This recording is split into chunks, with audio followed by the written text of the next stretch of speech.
Think about the last time someone ignored you, a message left on read, a room that went quiet when you walked in, someone who used to call who stopped. You told yourself it was fine. You told yourself it didn't matter. But your body knew something your brain was trying to deny. Your heart rate changed. Your stomach tightened. Something that felt almost like physical pain moved through your chest. That reaction did not come from weakness. It came from 300,000 years of history written into your nervous system. And the story of where it came from is one of the darkest, strangest, and most human things science has ever uncovered. To understand why rejection feels the way it does, you have to go back to a world where the stakes were different. 100,000 years ago, your ancestors lived in groups of roughly 50 to 150 people. These were not optional social arrangements. They were survival infrastructure. The group hunted together, shared food, kept watch through the night, cared for the sick, the young, the injured. No individual could do any of this alone. A single person, separated from the group, faced a list of problems that modern life has made almost impossible to imagine. Predators that were faster, stronger, and equipped with senses more powerful than anything a lone human could counter. Injury with no one to help. Starvation without the collective knowledge and labor of the group to secure food. Cold with no shared warmth, no communal fire. Alone meant dead. Not eventually. Not as a metaphor, within days, maybe hours, depending on the season and the territory. And the groups knew this, which is why across cultures and across tens of thousands of years of human history, there was one punishment considered worse than execution: banishment. To be cast out, to be made invisible to your own people, to be treated as though you no longer existed. It was not exile to somewhere better. It was exile to nowhere, to the open savanna, to the dark, to whatever was waiting outside the firelight. The group did not need to kill you. They just had to stop seeing you, and nature would do the rest. Your brain learned from this, not in the way you learn a skill or a fact, in the way evolution learns, slowly, across thousands of generations, wiring consequences into the nervous system so deeply that they become automatic. The brain that survived was the brain that treated social rejection as an emergency, not a discomfort, an emergency. The moment a member of the group began signaling exclusion, refusing eye contact, withdrawing touch, going silent, the brain that caught those signals first and responded fastest had the best chance of repairing the relationship before banishment became permanent. So over generations, the brain developed an early warning system. You feel the first sign of rejection before you can name it. Before you understand what is happening, your body is already responding. Heart rate shifts. Cortisol rises. The same neural circuits that process physical pain, the anterior cingulate cortex, the insula, become active. Neuroscientist Naomi Eisenberger conducted an experiment in 2003 that changed how scientists understood social pain. Participants played a simple computer game where they passed a virtual ball between 3 players. Partway through, the other 2 players began passing the ball only between themselves, excluding the participant entirely. The excluded participants showed activity in the same brain regions as people experiencing physical pain, being left out of a game for a few minutes. With strangers they could not even see. Their brains registered it the same way they would register being burned. Think about that for a moment. Your brain does not grade rejection by its actual danger. It grades it by its similarity to the signal that once meant death. And being ignored in any form, in any context, is that signal every time.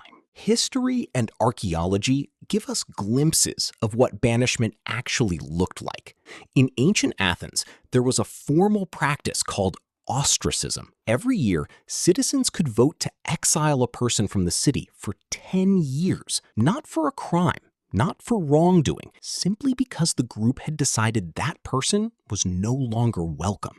They scratched the name of the person to be expelled on a pottery shard called an ostrakhan. If enough shards bore your name, you were gone within 10 days. You could not appeal, you could not argue. The group had spoken, and the group's word was final. The word we use today for social exclusion, ostracism, comes directly from those pottery shards, from the physical act of scratching a name into clay and handing it to the person holding the jar. You were not killed. You were simply removed from the world that mattered. In Inuit communities in the Arctic, where the stakes of group membership were perhaps the highest on Earth, ostracism was used as the final punishment for those who repeatedly endangered others. The violent, the chronically selfish, those who took more than they gave and threatened the survival of the whole. To be cast out from an Inuit group in winter was not a legal sentence. It was a biological one. Survival outside the group in Arctic conditions was measured in hours. In Norse society, a person declared utlagi, outlaw, was removed from all legal protection. Anyone could kill them without legal consequence.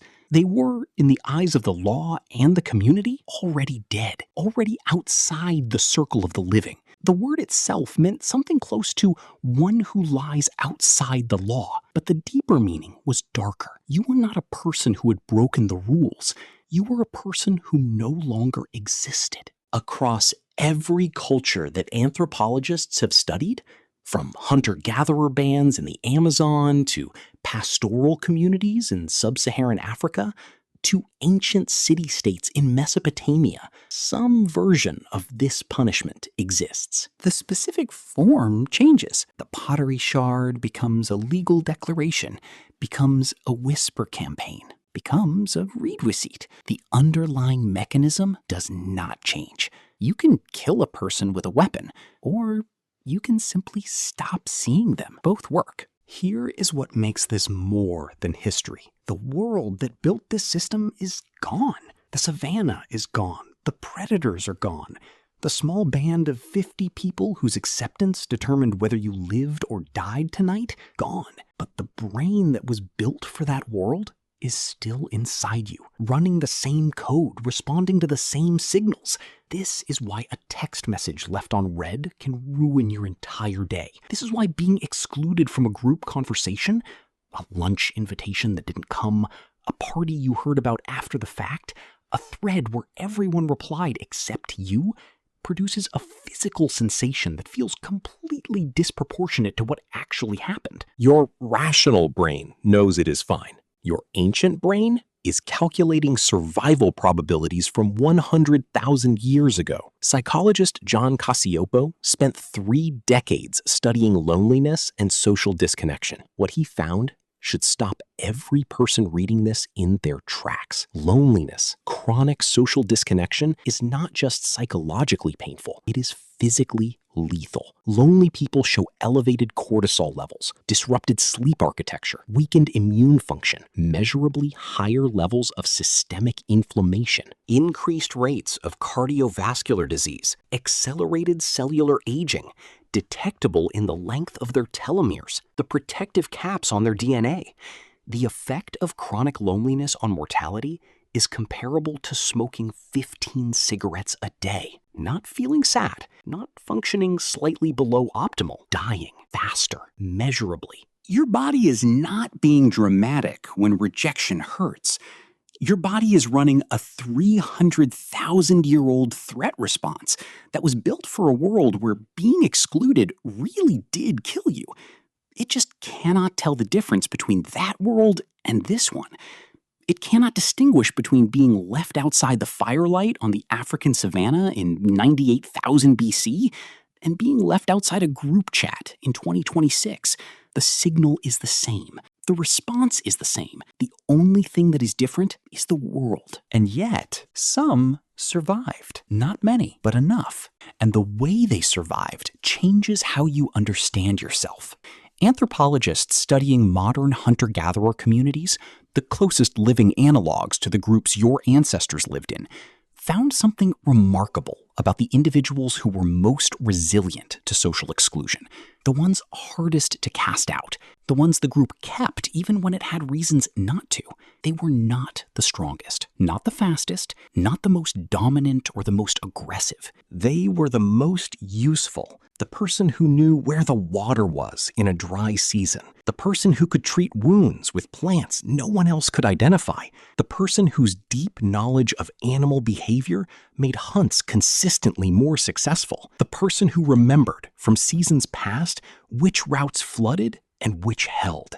Knowledge, skill, irreplaceability. These individuals were harder to banish because their absence cost the group something real and immediate. To cast them out was to lose something you could not easily replace. And this may explain something about your own behavior that has never quite made sense. Why, under stress, you become hyper-vigilant about being useful, about contributing, about making yourself necessary to the people around you. Why the fear of being a burden sits alongside the fear of being abandoned in the same tight knot in your chest. Why the anxiety of being needed and the anxiety of being too much arrive together at the same time whenever relationships feel uncertain. These are not personality flaws. They are survival strategies written into the brain by tens of thousands of years of people who learned at the cost of their lives that usefulness was protection,